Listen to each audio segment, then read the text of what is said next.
veľmi dobre si pamätám i príčiny toho, prečo k tomu došlo.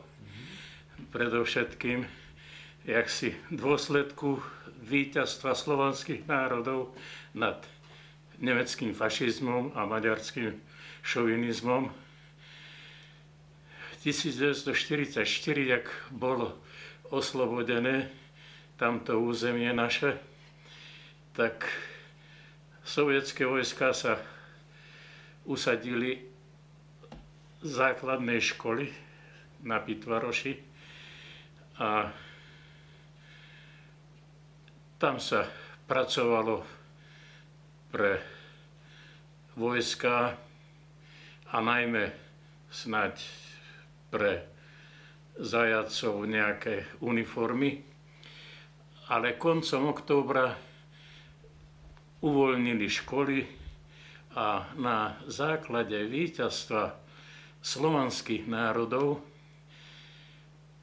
boli zriadené u nás na Pitvaroši slovenská škola namiesto teda maďarskej a pozháňali, čo našli na povale ešte staré knihy v slovenčine a niečo boli aj na Komlóši zapožičať, aj na Dlaku. Hej. A vyučovali to chlapci, ktorí predtým končili, alebo boli absolventi gymnázií, hoci teda maďarských, ale cez tohoto pána zaobstarali tie príručky. To znamená pán Hudák. Hej, školské potreby a vyučovalo sa, ovšem tých učiteľov platila snáď obec, alebo teda rodičia tej našej obci. Tá obec približne mala 2300 obyvateľov. No a pokiaľ sa týka inteligencie, tak tí všetci zmizli pred frontou a potom sa pozbierali tí študenti a vyučovanie prevádzali horko, ťažko, ale bežalo to v slovenčine. Koľko vám bolo rokov vtedy? Vtedy som mal ja 18 rokov. Takže vy ste už bol troška aj v tej organizácii zamutovaný? Tak natoľko sám ani snáď nie, ale náš otecko, tí boli členom nejakej tej organizácie, čo bolo malorolníckej, a boli aj takým podrichtárom v obci, takže čo sa dialo u nás, o tom som mal prehľad. Hej.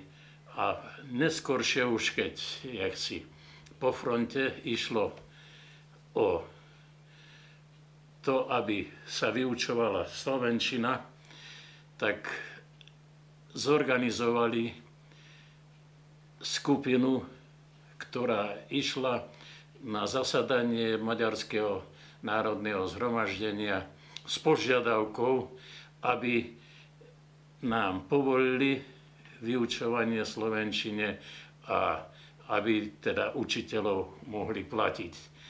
A to bolo potom aj zo strany príslušníkov slovenského Komlóša a dokonca aj z Békejskej Čabe pán farár Francisty tiež bol v tej delegácii v Budapešti nejak v novembri 1945 zasadalo Národné zhromaždenie maďarské, tak tam mali požiadavku, no s kým hovorili, s kým nie, neviem, len tí im zdelili, že majú vedomosti o tom, Československo chce viacero Maďarov vyhodiť za hranice do Maďarska, ktorí sa jaksi previnili počas tých rokov 38 až 45. No a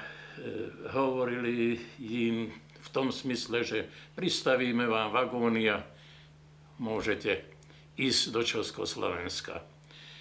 Keďže tam nejak nepochodili s niektorými tými činiteľmi maďarskými, tak sa obrátili na veľvyslanectvo Československa a tam bol nejaký bývalý krajan, rodák z Pitvarošu, nejaký pán Ondrus, pracovník na tom veľvyslanectve, tak odtiaľ z Budapešti cestovali, najprv teda telefonovali, potom cestovali do Bratislavy a tam predniesli požiadavky.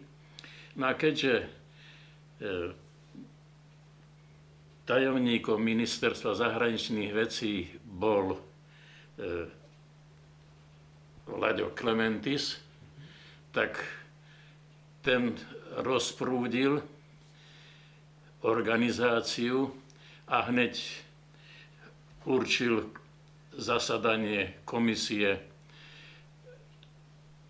ohľadom výmeny obyvateľstva. Týmto začalo už v novembri 45, lebo decembri 45. Iniciatíva vychádzala od tých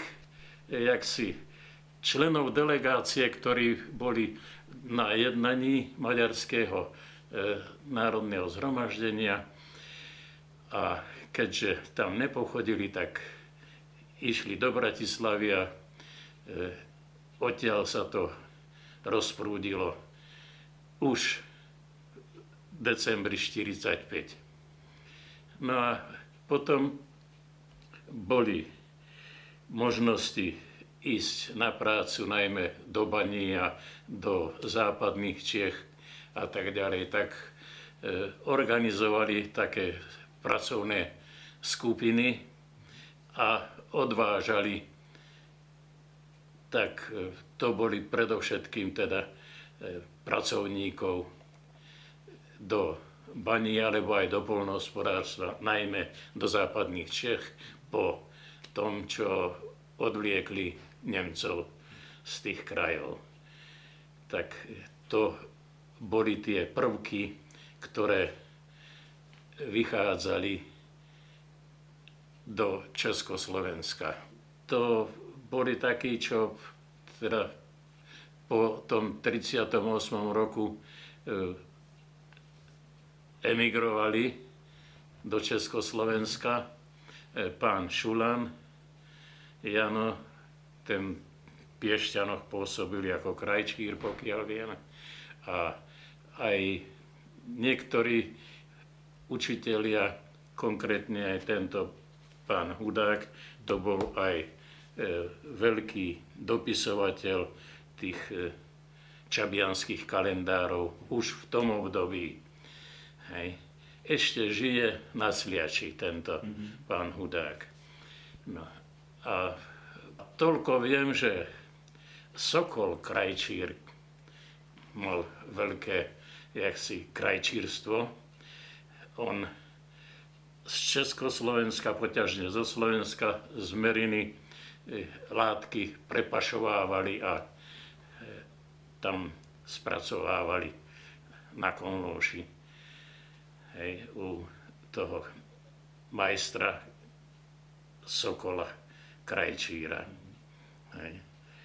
Tie nejaké ďalšie podrobnosti tak natoľko nepoznám, nakoľko som nejak do toho nebol zainteresovaný a po fronte sám na Pitvaroši som bol vedúcim takej menšej dielni krajčírskej, takže tam tomu som sa venoval a nejak som do zahraničia nemienil v tom období.